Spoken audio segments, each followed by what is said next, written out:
എല്ലാവർക്കും അച്ചൂസ് കിച്ചണിലേക്ക് സ്വാഗതം. ഞാൻ റെസ്റ്റോറൻറ്റ് സ്റ്റൈൽ ബീഫ് ചില്ലിയാണ് ഉണ്ടാക്കുന്നത്. വളരെ ഈസിയായി നമുക്ക് വീട്ടിൽ ഉണ്ടാക്കാവുന്നതാണ്. ഞാൻ 1/2 കിലോ ബോൺലെസ് ബീഫാണ് എടുത്തിട്ടുള്ളത്. ഇനി ഒരു കുക്കറിലേക്ക് ബീഫ്,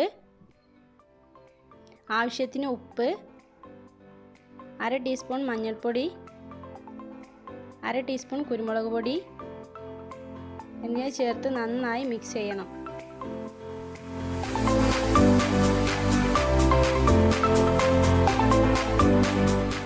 ഇനി ആവശ്യത്തിന് വെള്ളവും ഒഴിച്ച് വേവിച്ചെടുക്കാം.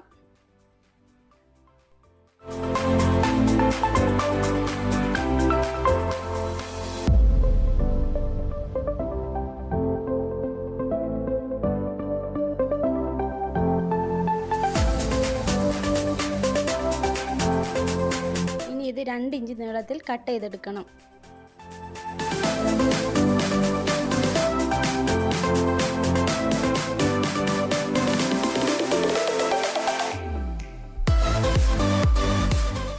കട്ട് ചെയ്തിച്ച ബീഫിലേക്ക് 2 ടീസ്പൂൺ മുളക് പൊടി, ഞാൻ കാശ്മീരി ചില്ലിയാണ് ഉപയോഗിച്ചിട്ടുള്ളത്, 1 ടേബിൾ സ്പൂൺ ഇഞ്ചി വെളുത്തുള്ളി പേസ്റ്റ്,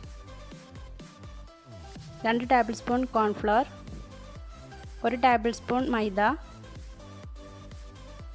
കുറച്ച് lemon juice, 1 teaspoon vegetable oil എന്നിവ ചേർത്ത് നന്നായി മിക്സ് ചെയ്തെടുക്കണം. ഇനി 30 മിനിറ്റ് റെസ്റ്റ് ചെയ്യാൻ വെക്കണം.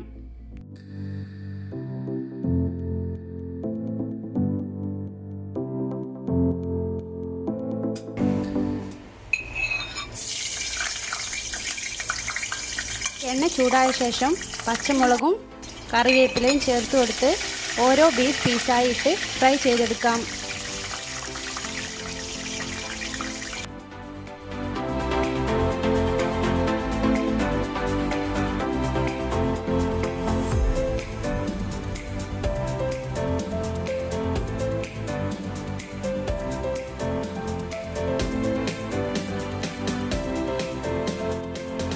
ഇനി ഗ്രേവിയിലേക്ക് ആവശ്യമായ ഒരു വലിയ ഉള്ളി, സ്പ്രിംഗ് ഓണിയൻ, പച്ചമുളക് ഇവ കട്ട് ചെയ്തെടുക്കണം.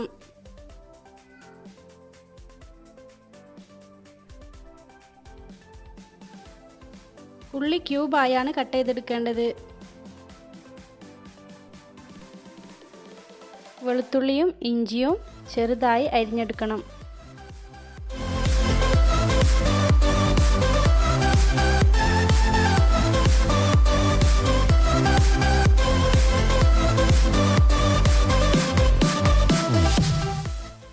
ബീഫ് ഫ്രൈ ആയി വന്നിട്ടുണ്ട്. ഇനി എണ്ണയിൽ നിന്ന് മാറ്റണം.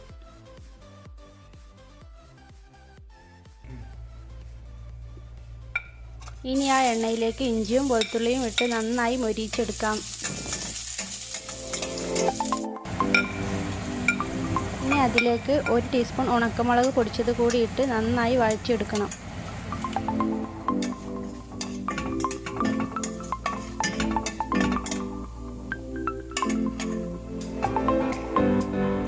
സ്പ്രിംഗ് ഓണിയൻ ചേർത്ത് കൊടുക്കുക, ഒന്ന് വഴറ്റിയെടുക്കുക.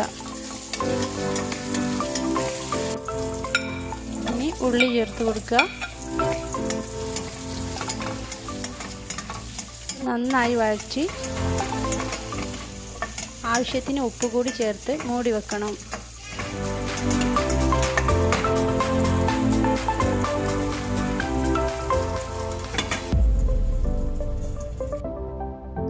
രണ്ട് table spoon cornflour, 1 table spoon tomato paste, 1 table spoon soya sauce, കുറച്ച് ലെമൺ ജ്യൂസ്, 1 കപ്പ് വെള്ളം എല്ലാം കൂടി നന്നായി ഒന്ന് മിക്സ് ചെയ്യണം.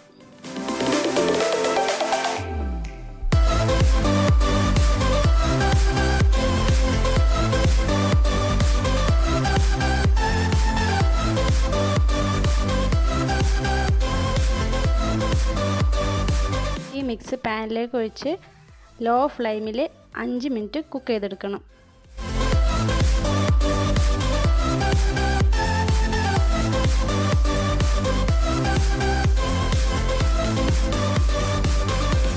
ഫ്രൈ ചെയ്ത് വെച്ച ബീഫും നേരത്തെ അരിഞ്ഞു വെച്ച പച്ചമുളകും ചേർത്ത് നന്നായി ഇളക്കി ഒരു 5 മിനിറ്റ് മൂടി വെച്ച് വേവിച്ചെടുക്കുക.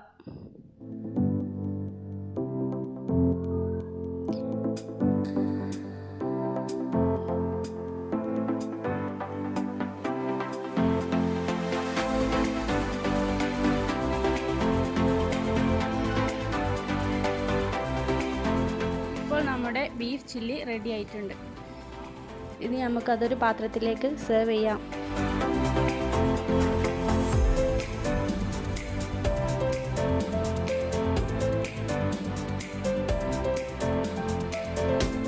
ഇപ്പോൾ നമ്മുടെ restaurant style beef chilli ready ആയിട്ടുണ്ട്. ഇത് നല്ല ടേസ്റ്റാണ്. എല്ലാവരും ഉണ്ടാക്കി നോക്കി അഭിപ്രായങ്ങൾ പറയണം. ലൈക്ക് ചെയ്യാനും ഷെയർ ചെയ്യാനും മറക്കരുത്.